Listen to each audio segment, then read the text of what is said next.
Guys, arita naman dito, good afternoon, ari naman tayo sa update sa ating kalsada, saka esplanade. Nang mga grader yan, tinatapan na yung yung mga bato nga sa gilid ng Peaceport.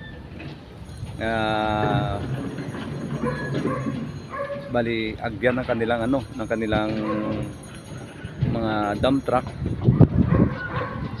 Agyan ng kanilang mga dump truck. Kahapon nakita ko diyan may tinatambak, may sila ng sako, malapad na sako.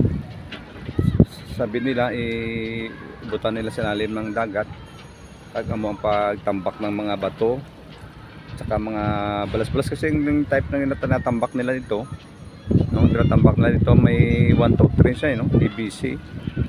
Ang may mapino, may arang pino, may arang medium, pag large nga mga bato, so makita natin ang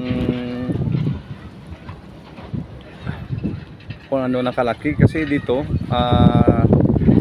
tinudo na nila yung yung trabaho nila para hindi sa mabta ng ng siguro ng bagyo, isang bako na moniyagyan na doon sa silid ng Peaceport, doon magi sa main gate,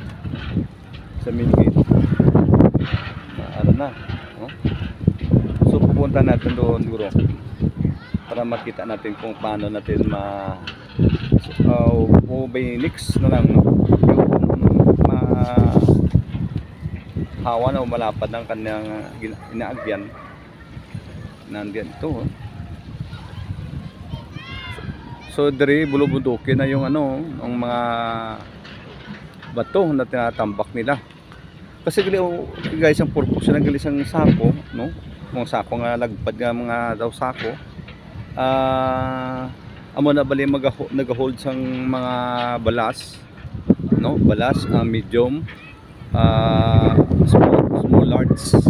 small, medium, large nga mga tinatambak nila, class nila. Una medyo mapino, do buhangin, tapos ang medium na tinatambak nila, and then pagkatapos yung malaking bato para sa magro, para sa malaking mga wave, sa tubig na matapa para hindi ng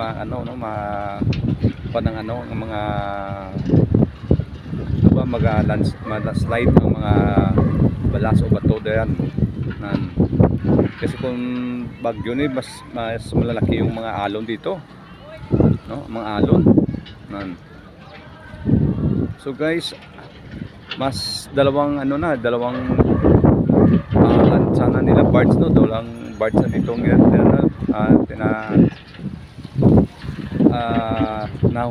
humakot ng mga bato dito, mga malalaking bato na, para mas mabilis ang ilang trabaho. Nara na sila. So dito naman sige ang ilang trabaho hanggang may agyan ang kanilang dump truck, mga dump truck nila, yung kumahakot ng mga bato, saka buhangin, buhangin. Sila. So hindi ko kung matapos ito hanggang dito lang ang side, matapos na hanggang July, dito lang ang side, kasi doon naman nga side lain naman to ang contractor nila. Guys, sana supportaran nyo ang vlog ko, kay dito i-notify ta kamo, i-subscribe kamo para ma-notify kamo. Kag pwede niya sana i-like, i-like itong mga update natin sa ining kalsada, tsaka sa dito ito sa mas noon malalim dito, sa ano na, wala pa itong fish port, malalim ito eh, no?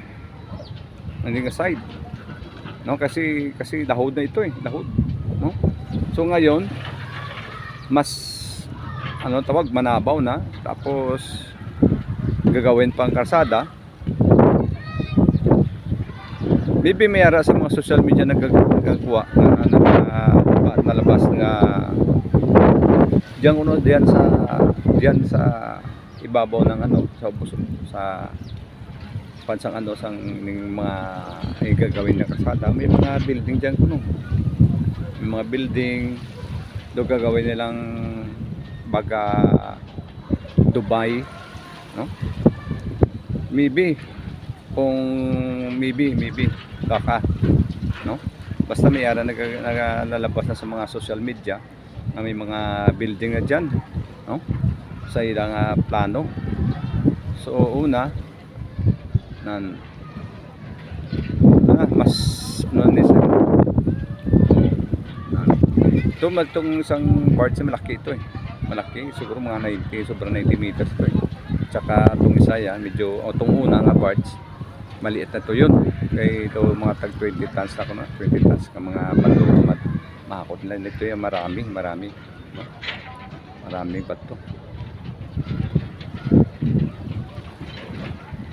So please like, subscribe and like, no? Follow para ma-update ka mo sa next natin nga vlog. Akon baga pupuntahan natin yan pag na ano na, pag na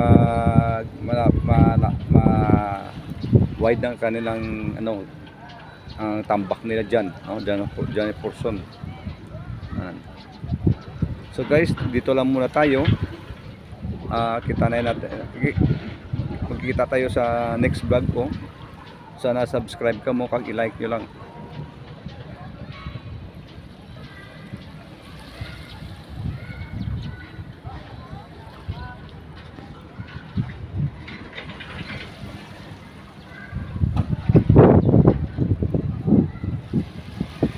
Thank you guys.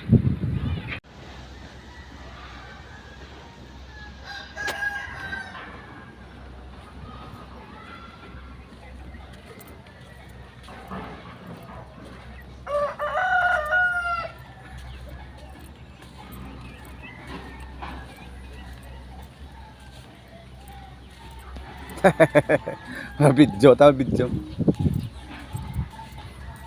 lapad ang no, ano dila no, dasig lang mo.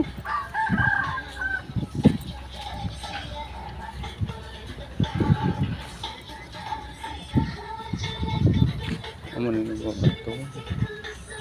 yung mga bato, itambak nila dyan. Dito na tayo sa ano, sulod sang ano, sang fishport na ito ng mga bato. Ante-ari na dito ang mga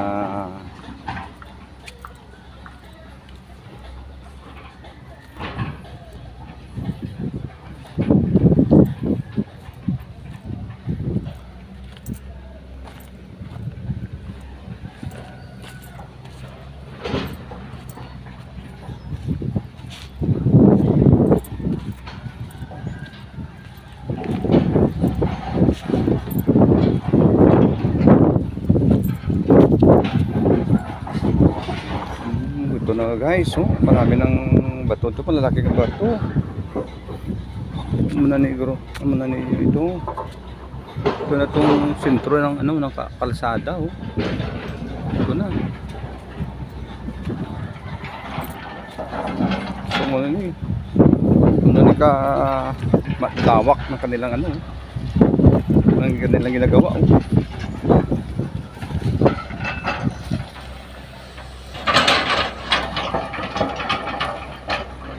Ang grader, ang bako, tinatapa na yung ano, yung mga bato scale dito.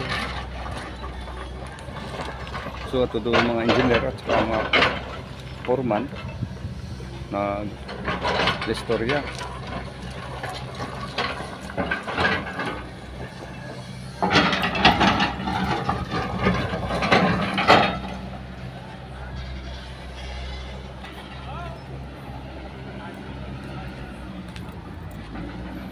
Na dito na to. Nan dito na, ari na to itong ano. Ito tong tinatambak nila sa dagat oh. Tsaka dito sa dadaan no, kanilang dump truck oh. Para yung mabilis yung kanilang trabaho. No? Ito na. So, engineer no.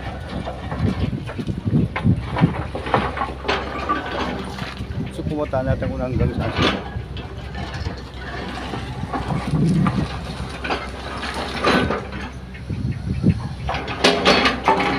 Malaki-laki na rin, malawak na rin yung trabaho nila, yung ginagawa nila no? Laki-laki na rin no?